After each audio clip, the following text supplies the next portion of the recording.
In this video, I want to show you how to overcome the 7 most common sales objections, even if you're new or an inexperienced sales rep. So, the number one sales objection, number one, is price is too high or pricing. So, first of all, we'll walk through what's the prospect actually saying when you hear that. Basically, they're saying this is not worth the investment, or I don't see enough value. Now, what happens a lot from my experience as a sales rep is that when the value is there, and if the price is here, that's where you might get some objections.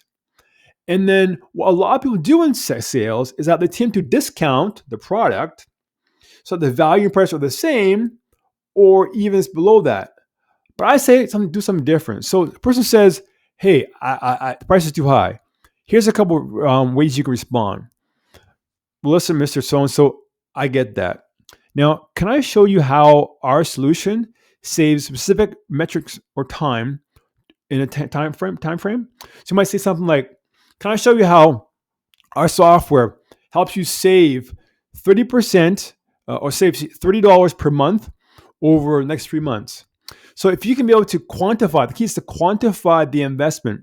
So they can put the mental math in their head saying, okay, well, if it saves me $30 a month times a year, like a ton, and then that's a no-brainer. Or they might say, hey, listen, price is important. I get it. Now, what would you need to happen for this to feel like a worthwhile investment? So once again, you're agreeing with the person about the price is important. You're asking them, well, what else can we do? See, they're probably thinking the value is here, the price is here. So basically what they're trying to say is that I want more value. So it could be, hey, more training, access to a new feature, multiple things you can do. Maybe different payment plans, but something that makes sure that the value and the price are equal. Or you could say, hey, let me break down the ROI for you. Our clients typically see an X result. Would that kind of impact make sense to you? You might say something like, listen, I totally understand that. Let me break down the ROI for you. Our clients typically save 3 hours a week using our software. What kind of impact would this make? So once again, the value things that people want is save time, save money, make money, and less effort. If you can make that easy for them and frame that value ROI in that way, typically you're going to be able to overcome that objection and keep the conversation going. So objection number 2 that comes up a lot is, hey, we don't have the budget. We don't have the budget. So what they're really saying, but they're not saying to you, but they're really saying is that we like it, but we're not prioritizing this right now. It's not a priority for us, right? So they might have the money, but it's just like the money's going someplace else. So here's 3 ways you can combat that. You could say, hey, I totally understand, Mr. Prospect. Many of our clients started where you are. Can I show you how they found the budget it could be by allocating from a different department. It could be by, delaying the purchase of this product for that purchase, but just using examples, being creative, helping them be resourceful in order to get that budget that they need. Or you could say, what if we phased this in and started smaller to fit your budget? And the terms call it land and expand. So maybe the person loves the product, they don't have the budget for it, which could happen, right, in some situations. And you might say, okay, well, instead of having 50 users, let's start with 10 users. Start small, and once you see the value, and then you can be resourceful and see we need this product, and then add the other 40 users on. Or you could say, how are you currently solving X pain point? What's the cost of sticking with this? Sticking with that. So you're just trying to tell them, like, listen, you might think you have the budget, but what's the cost of not addressing this? It might be even more. So what's the cost of, for example, spending 4 hours a week on billing manually? What's the cost of that? Man hours. And then what's that costing you? So when you frame it that way, it's more like the cost of not investing in this product. Okay, number 3 is that we're happy with our current solution, or we're good. What they're really saying is that I don't see why I should change. And here's what you can come back as rebuttal. You can say, I hear you. I totally get that. But I'm curious though, what's one thing you'd improve about your current setup if you could? That's a good question. So you're just agreeing with them. Hey, that's cool. More often than not, I use this question a lot of times. And more often than not, they might think like, well, Yeah, I kind of don't like the fact that the timer is kind of wonky. Oh, really? You can dig into that. Or you could say, great to hear you're happy. Can I show you how we can complement or enhance what you're already using? So in some senses, right, though it could be happy, but maybe there's some, I wouldn't say gaps, but maybe there's some things that maybe your solution or the product that you're selling could complement, could enhance, work together with their current provider. Or you could say, hey, many of our users of X product found a specific gap we could fill. Would it interest you? So for example, say you're selling Salesforce is the software you're selling, and the person is using X, Y, and Z CRM. You could say, hey, many of our clients were happy using X, Y, and Z, found value when they came to our solution. Will it interest you? So you're basically saying, showing the person how people were just like you using your same product, but when they show the value, the gap of what our product could do, they might be interested in knowing more about that. So now we have number 4. I need to talk about it with my team, with my manager, with my wife, with my partner, with my coworker, with my co-founder. What they're basically saying is this: I don't have the full authority, or they're saying I'm not confident enough to say yes right now. It's a very common way to do it. Well, I need to talk to somebody, you know. So how do we overcome that? How do you overcome that rebuttal, that objection? You say absolutely. Now you say, would it help if we set up a quick call with them to answer some questions? So whenever you hear this person say, I need to talk to somebody else, sometimes that could be true. Sometimes that's just the way it is, right? I mean, I'm married, right? So my wife, she has a big say in our decisions. So if I wanted to buy something, I got to say to the person, yeah, I got to talk to my wife first before I get decapitated for making the purchase. But a smart salesperson would say, hey, no problem. How can we set up a quick call with them to answer some questions? Or you could say, hey, I totally understand. What concerns or questions do you think they might have? So maybe you can also frame that so that you can also help get a leg up on their objections or their questions so that when they set up that new call, you can be prepared to answer those questions. Or you could say, hey, I'm happy to provide additional material. When's a good time to regroup after you connect with them? The key thing is this: if the person's asking for time to think about it with a partner or whatever it is, the key thing is this: is that could be legitimate.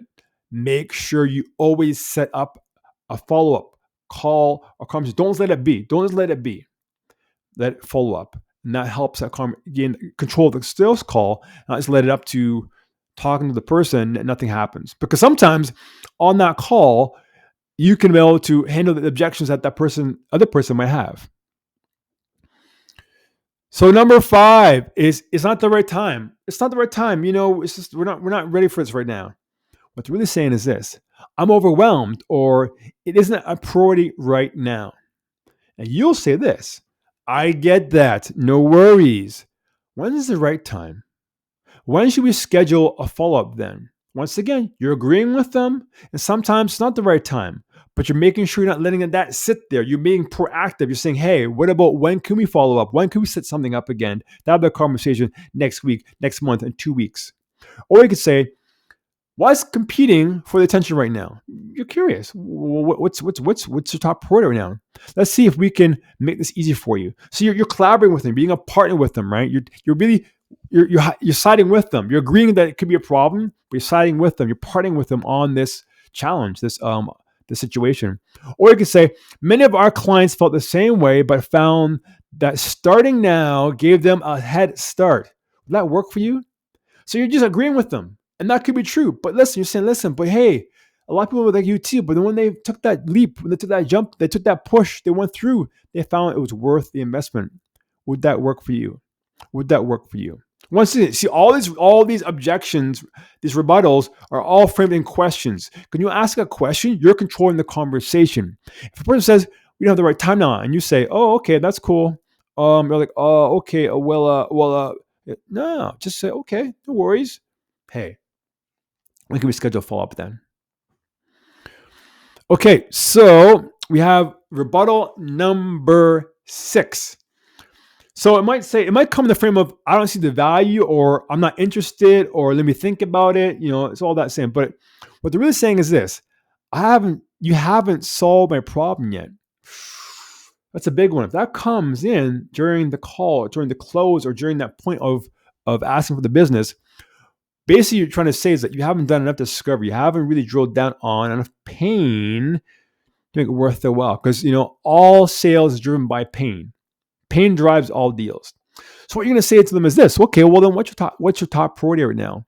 Let me show you how we can align with that. So maybe the top priority could be, hey, it's not about saving money. It's about making money. It's about, whatever that may be. And you can frame that solution, your solution, to them making money. Or you can say, can I walk you through a quick case study where we help somebody like you? Once again, social proof. You're saying the exact same thing. So you're not just letting it go. You're saying, listen, I know your situation. Maybe I didn't convey the value yet, what we do, but I know a person had just your same problem, and let me show you how our solution helped them. Or you could say, hey, that's totally fair. What would you need to see to feel this is valuable? You're just throwing it up there. Like, listen, my bad. I didn't do a good job in selling the value of our product, but what would you need to see? Make sure this is valuable. Talk to me. Let me see it. And you're just throwing it out there, throwing it there. You just put all your cards on the table. And then hopefully you can see them. They can say something like, well, you know what? Here's what we really want to see. Can your software do this? Or can your product do this? Or can your service do X? And if it can, sure. Boom. Jump in that and show them the value of that feature that they want, the benefit of that for them. And lastly is number 7. We've had a bad experience with a similar product. This happens all the time in calls. And the thinking is this: I'm scared this will fail too. This is huge. You're thinking, so come on, man, my software is the best. Why wouldn't you want it? But they're thinking to themselves, yeah, I've been down this road before, man, and I failed at it. I don't want that pain again, right? They're scared. So what do? You say, I'm sorry to hear that. What went wrong? How can we make this difference? So you're just being empathetic to them. You're not hard selling. You're not saying, oh, we're the best. It will happen again. No. You're saying, what went wrong? I'm curious. And then say, well, how can we make this different? I'll give you an example of that. One time I was selling software to a lawyer, and our solution was great. He loved the solution. He thought it was good, but he was scared. And the big thing for him was not the product itself, but there's something called data migration. So he was coming from our software, from his old software to our new software. And the data from his old software had to come over. That part, he had pain points. He's lost many data migration failures in the past. It's like, I'm not going through this again. I'd rather stay in a bad software than go pay money and do the data migration and lose everything. So during that, I probed the same thing. I said, what went wrong? I would go, how can we make this different? I asked him, how can we do this differently? And he's like, well, I want to see a test of a data migration. So what I did do, I brought in a sales engineer to do a test data migration. And once he saw the data was good, I think we did two tests of data migration of the data, just as a trial. And once he was confident that the data was migrated in properly the way he wanted to see it, he was able to feel confident enough to give us our credit card and buy the software. So that's important. Or you could say, hey, listen, I understand. Let me show you how we've addressed those issues with our clients. So just show a different example, a case study where the person had the exact same concerns or scares and how you walk them through that same problem. Or you could say, hey, that totally makes sense. Here's how we guarantee success for our clients. So you might have some kind of money back guarantee or some kind of provision in it where a person can, you're making sure that you're taking most of the risk in this decision, this purchase. Well, when they feel like the risk is not all on them, that allows them to have the confidence to move forward and take buy your software. So that's it. Those are the 7 common objections and how to overcome them. And here's the thing I want you to understand is that a lot of times people want to be able to avoid objections, but those objections aren't the end of the conversation. They're just your chance to show why you are the best fit for them.